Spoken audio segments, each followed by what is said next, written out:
So how much can you borrow as a first-time buyer? Working out the affordability is one of the most important things that you should do when you're looking at buying a house as a first-time buyer. However, depending on which affordability calculator you go on, you could get a massive different result depending on your income and what variables there are within your income. But what variables are they? My name's Anthony from Bulk Mortgages, and if you want to find out more details about the home buying process as a first-time buyer, press the like and subscribe button now. The biggest impact on how much you can borrow all comes down to your income. All lenders have different caps depending on how much you earn, but most lenders vary between 4.5 times your annual salary compared to 5.5 times your annual salary. So the income that they reduce is the household income for both applicants. So if you earn £25,000 and your partner earns £25,000, the lender would use whatever your annual income would be times their multiple to figure out roughly the maximum how much you can borrow. What the lender will also use, it's not just your basic salary, lenders will also use any child benefit, potentially tax credits if you're speaking to the right lender,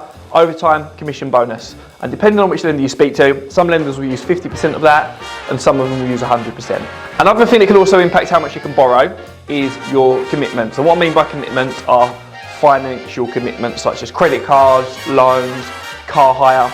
And what you would do is enter them into the system as we're going through the affordability calculation compared to your income. And the chances are, if you've got too much debt and monthly financial commitments compared to your income, the lender will start reducing how much you can borrow. Lenders will also assess how many children you've got, because children can be quite expensive. The more children that you have, the more the lender will reduce how much it is you can borrow when applying for your mortgage. Also, lenders will change how much they can borrow depending on how much of a deposit you have. For example, if you have a 5% deposit, some lenders will lend you a lot less compared to somebody that will have a 40% deposit.